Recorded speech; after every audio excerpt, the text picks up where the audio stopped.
Voilà, alors maintenant, on va faire une expérience. C'est élémentaire en chimie, mais il se trouve que l'autre jour, j'étais avec des cuisiniers étoilés et pour eux, ça leur a rendu service. Donc, ça rend service en cuisine. Alors, l'idée est la suivante. Il y a souvent, quand on fait une sauce, elle est un peu trop acide. Donc là, je vais prendre du vinaigre d'alcool cristal.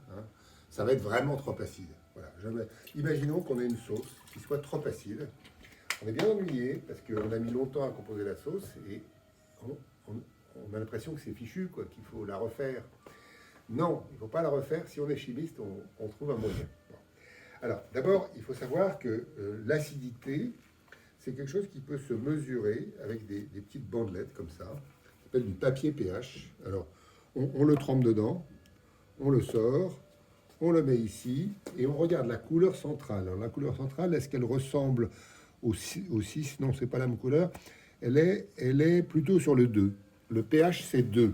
Alors, le pH, donc l'acidité, ça se mesure entre 0 et 14. Entre 0 et 7, c'est acide. Entre 7 et 14, c'est basique. C'est le contraire d'acide. Mais 0, c'est très, très, très, très acide. On ne peut pas manger du 0. 2, c'est déjà très acide. Donc, on fait attention avec du 2. Il faut faire attention que l'acidité qu'on mesure, ça n'a pas un rapport avec celle du goût. C'est-à-dire, par exemple, si on met plein de sucre, l'acidité va disparaître, alors que ça sera toujours acide. Bon. Et ça attaquera toujours l'estomac. Donc, par exemple, dans le tabasco, qui est une sauce au piment, c'est pas le piment qui trouve l'estomac, c'est le vinaigre qui est dans la sauce. Donc, attention à l'acidité, elle est souvent cachée. Une framboise, par exemple, parfois, c'est un pH de 2 aussi. Mais il y a plein de sucre, donc ça paraît pas acide. Alors, l'expérience est la suivante.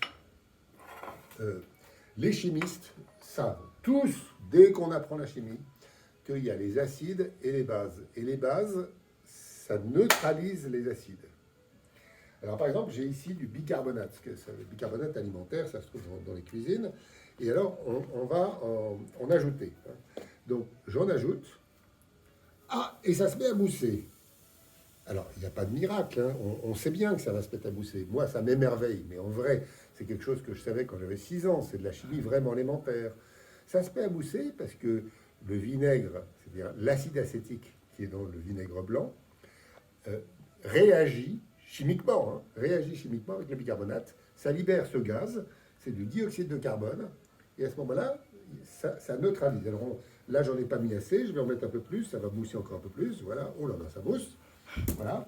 Et maintenant, on va de nouveau mesurer le pH. Voilà. Alors, je trempe ma bandelette, je la mets à côté de la première, et je vois, qu'on est plutôt à un pH 4 là maintenant. Donc on est passé d'un pH 2 à un pH 4. C'est intéressant, parce que 4, ça devient très admissible en bouche. Alors j'en rajoute encore un peu, voilà. Là j'y vais comme une brute, c'est pas comme ça qu'on fait en vrai, on me met une pincée. Et là, je retrempe une bandelette, et ce coup-ci, notre pH, il est combien? Notre pH, il est 6.